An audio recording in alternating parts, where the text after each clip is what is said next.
पावसाळा म्हटलं ना की चहाबरोबर वडापाव भजीपाव हे पदार्थ नेहमीच बनवले जातात. आज आपण गाडीवरती कुरकुरीत वडापाव कसा बनवला जातो ही रेसिपी बघतोय. सोबतच लाल चटणी कशी बनवायची हे सुद्धा आपण यामध्ये बघणार आहे, त्यामुळे रेसिपी शेवटपर्यंत बघा. तर सगळ्यात पहिलं मी इथे 1.5 किलो बटाटे घेतलेले. जरासा मी जास्त वडे इथे बनवते. पाण्यामध्ये पहिलं सुरुवातीला मी ठेवलेले 10-15 मिनटं, म्हणजे वरची जी मळशी असते बटाट्यावरची ती निघून जाते. त्यानंतर बटाटे कुकरमध्ये घालून घ्या आणि बटाटे बुडतील एवढं पाणी घाला. अर्धा 1 चमचा त्यामध्ये मीठ घाला, म्हणजे बटाटे चांगले शिजले जातात. बटाटे जास्त उकलेपर्यंत, गाळ होईपर्यंत शिजवायचे नाही. अगदी 6-7 शिट्ट्या घेऊन बटाटे शिजवून घ्यायचे. बटाटे शिजायला लावले तोपर्यंत ठेचा बनवून घेऊ भाजीसाठी. धने, जिरे, बडीशेप प्रत्येकी 1-1 चमचा घेतलेला आहे, जे पोहे खायचा चमचा असतो तो. हिरव्या मिरच्या, आलं, लसूण आणि आलं आपल्याला यामध्ये भरपूर घालायचं आहे. कोथिंबीरच्या पाठीमागचे जे देठ असतात दांडे ते यामध्ये घालायचे. कढीपत्ता घालायचा आहे आणि हिरवी मिरची घालायची. ठेचा जरासा आपल्याला चांगला तिखट बनवून घ्यायचा आहे. भाजी चांगली झणझणीत असेल तरच वडा खायला चवदार लागतो. पाणी न घालताच आपल्याला या पद्धतीने हा मसाला इथे वाटून घ्यायचा आहे. मसाला साईडला ठेवू आणि पीठ करून घेऊ. हळद आणि हिंग आपल्याला यामध्ये थोडं थोडं घालायचं आहे. चवीप्रमाणे मीठ घालायचं आहे. ओवा यामध्ये हाताने चोळून घाला आणि 2 चमचे तांदळाचं पीठ घाला. तांदळाचं पीठ घातल्यामुळे काय होतं, वड्यांचं जे वरचं कोटिंग असतं, पिठाचं जे आवरण असतं ते चांगलं कुरकुरीत होतं. आणि सगळ्यात महत्त्वाचं म्हणजे वडा फुटत अजिबात नाही.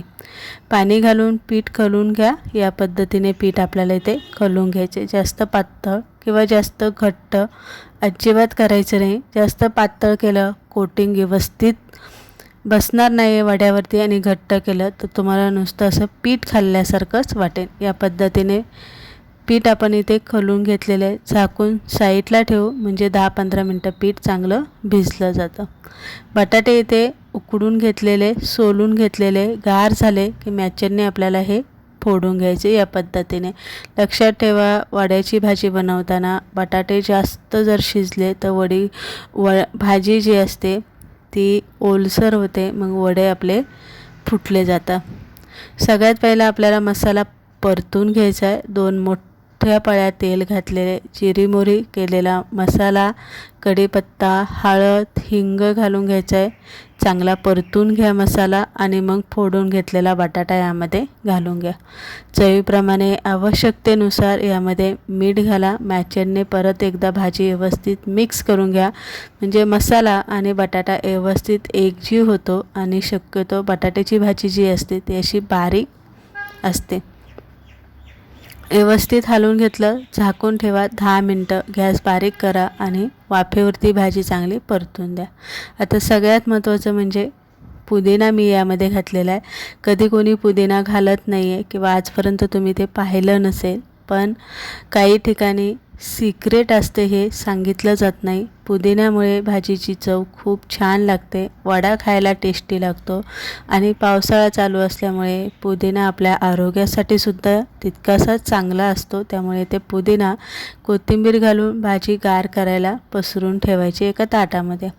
तोपर्यंत आपण लाल चटणी बनवून घेऊ. इथे मी आलं आणि लसूण घेतलेला आहे. लसूण आपल्याला सालीसकट घ्यायचं आहे. लाल तिखट, मीठ आणि थोडंसं खोबरं, जिरी घालायची आहे आणि हे कोरडं वाटून घ्यायचं आहे. नंतर इथे जी शेव असते आपली साधी शेव ती घालायची आणि मिक्सरला हे फिरून घ्यायचं. तर ही झाली आपली वडापावबरोबर किंवा भाज्यांबरोबर जी आपल्याला गाडीवरती लाल चटणी मिळते, ती चटणी इथे आपली बनवून तयार झालेली आहे. चटणी बनवून तयार झालेली आहे, साईडला ठेवून देऊ. भाजी तोपर्यंत आपली इथे गार झालेली आहे. हाताने भाजी व्यवस्थित मोकळी करा. बघू शकताय भाजी अजिबात चिकट ओलसर अजिबात नाही आहे. या पद्धतीनेच आपल्याला ती सुक्की झाली पाहिजे. त्यासाठी बटाटे उकडताना काळजी घ्यायची, जास्त उकडून घ्यायचे नाही किंवा जास्त उकडले गेले तर फ्रीजमध्ये ठेवा, म्हणजे त्याला कडकपणा येतो. आता वडे इथे आपल्याला थापून घ्यायचे. आता तुम्हाला वडे किती मोठे बनवायचे की छोटे बनवायचे, कसे बनवायचे हे तुमच्या आवडीनुसार तुम्ही इथे वडे बनवू शकता. इथे मात्र कोणतंही असं हे नाही आहे की असेच बनवा तसेच बनवा. वडे बनवून तयार झालेले पीठ बघू शकता. व्यवस्थित चमच्याने परत एकदा खलून घ्या आणि त्यानंतरनं वडे पिठामध्ये घालून घ्या. आता कधी कधी काय होतं, आपली भाजी जर ओली झाली, पिठामध्ये वडा घातला तर तो लगेच विरघळला जातो. पण इथे आपली भाजी अजिबात ओली नाही, कोरडी आहे. वडा छान असा व्यवस्थित सेट झालेला आहे. पिठामध्ये वडे घालून घ्या. तेल चांगलं तापलेलं पाहिजे. वडे सोडताना तेलामध्ये जेवढे वडे बसतील 3-4 तेवढे सोडा. जास्त वडे सोडले तर वडे तेलकट होतात, वडे कुरकुरीत तळले जात नाही आणि सगळ्यात महत्त्वाचं म्हणजे वडे फुटण्याची मग शक्यता असते. आता 4 वडे इथे माझे बसलेले एवढ्या तेलामध्ये. गॅस इथे थोडासा वडा तळला गेला की गॅस मिडियम करा, म्हणजे वड्यांना चांगला कुरकुरीतपणा येतो आणि वडे व्यवस्थित तळले जातात. तर इथे उलटे केलेले, गॅस मिडियम ठेवलेला आहे. मिडियम गॅसवरती 1 मिनिटभर वडे मी इथे चांगले तळून घेणार आहे. पण तेलातनं जेव्हा आपण वडे बाहेर काढून घेतो निथळून, तेव्हा गॅस मोठा करायला अजिबात विसरायचा नाही, नाहीतर वडे तेलकट होतात. मोठ्या गॅसवरती थोडा वेळ वडे तळून द्यायचे, म्हणजे वडे तेलकट होत नाही आणि वड्यांना कुरकुरीतपणा चांगला येतो. तर इथे तुम्ही बघू शकता, अगदी गाडीवरती ज्या पद्धतीने वडा मिळतो अगदी त्याच पद्धतीने इथे आपला हा बटाटा वडा बनवून तयार झालेला आहे. छान असा क्रिस्पी झालेला आहे, तेलकट अजिबात झालेला नाही आहे, ओबडधोबड तर अजिबात नाही झालेला. सेम गाडीवरती मिळतो तसंच त्याचं वरचं जे टेक्स्चर आहे अगदी तसंच दिसतंय. लाल चटणी इथे बनवलेली आहे, पुदिना आणि कोथिंबीरची चटणी मी इथे बनवून घेतलेली आहे, मिरच्या तळून घेतलेल्या आहे आणि छान असा पावसाळ्याचे दिवस चालू झालेले, दमाट वातावरण आहे. चहाबरोबर म्हणा, सुट्टीचे दिवस म्हणा, घरी कोणी पाहुणे येणार असेल, नाश्ता काय बनवायचा असेल, पटकन तुम्ही असा बनवू शकता. फक्त बटाटे उकडून घ्यायचे आणि झटाझट